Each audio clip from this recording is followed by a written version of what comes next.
नमस्कार दर्शकों, मैं हूं आपकी होस्ट अदिति। मैं आपका स्वागत करती हूं आपके हिंदी समाचार बुलेटिन चैनल में। आज की खबर भारत के लिए मुश्किलों का पहाड़ लेकर आई है।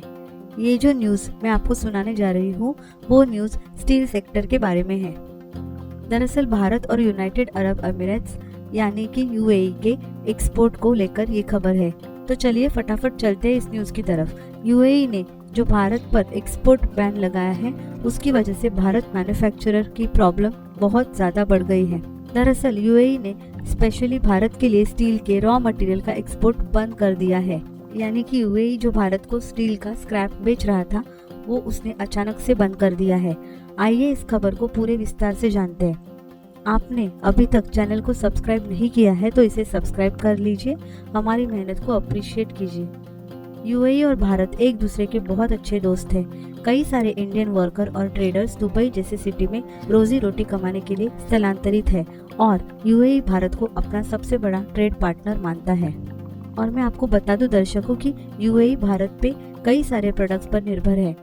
ऐसा होते हुए भी आखिर यूएई की ऐसी क्या मजबूरी थी कि उसने भारत को कच्चा स्टील एक्सपोर्ट करना बंद कर दिया।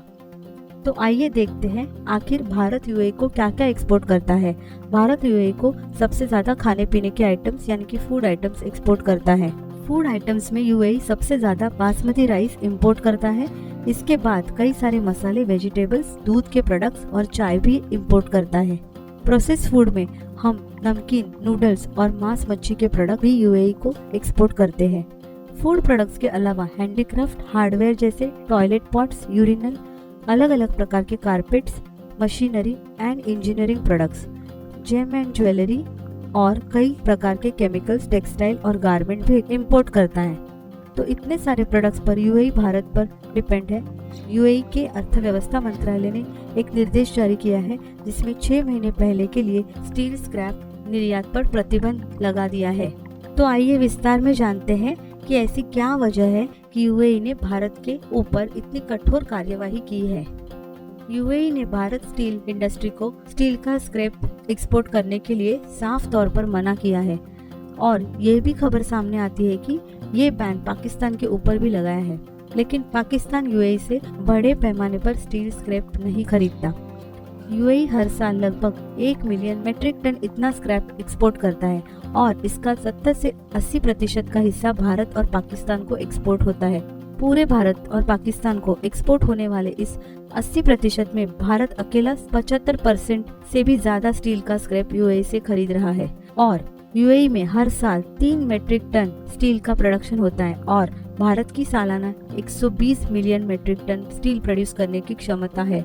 इतने सारे स्टील प्रोडक्शन के लिए भारत को हर साल 10 मिलियन मेट्रिक टन स्टील का स्क्रैप इंपोर्ट करने की जरूरत पड़ती है। यूएई भारत को ज्यादा लेवल पर स्टील स्क्रैप एक्सपोर्ट करने की वजह से यूएई की खुद की स्टील इंडस्ट्री को काफी बड़ा नुकसान झेलना पड़ रहा है और इसी वजह से यूएई को खुद को इम्पोर्टेड स्टील पर डिपेंड रहना पड़ रहा है। अपने खुद के स्टील के प्रोडक्शन को बढ़ाने के लिए यूएई को बहुत सारी दिक्कतें आ रही है।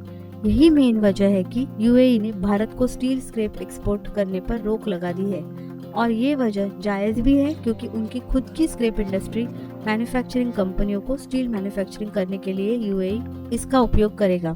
यूएई कह रहा है कि ये 4 महीने का बैन टेम्पररी तौर पर किया गया है, लेकिन आने वाले समय में इस बैन को परमानेंट किया जा सकता है।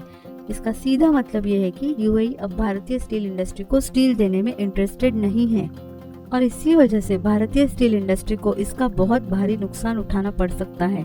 आपकी जानकारी के लिए बता दें कि टर्की दुनिया का सबसे बड़ा स्टील स्क्रैप इंपोर्टर है और इस स्क्रैप को टर्की, यूएसए, रशिया, यूक्रेन और यूरोपीय देशों से इंपोर्ट करता है। अभी भारत को इन सभी देशों से स्टील स्क्रैप खरीदने पर जोर लगाना होगा और सस्ते या महंगे किसी भी दाम पर ये स्टील स्क्रैप खरीदना होगा क्योंकि हमारे स्टील की रिक्वायरमेंट बहुत ज्यादा है। चलिए इस खबर में बस इतना ही। आपको हमारी मेहनत पसंद आ रही हो तो वीडियो को लाइक कीजिए, शेयर कीजिए और चैनल को भी सब्सक्राइब कर लीजिए ताकि आपको ऐसी ताज़ा खबरें रोज मिल सके। चलिए दर्शकों, मैं इस खबर को यही समाप्त कर देती हूँ। जय हिंद, आपका दिन शुभ हो।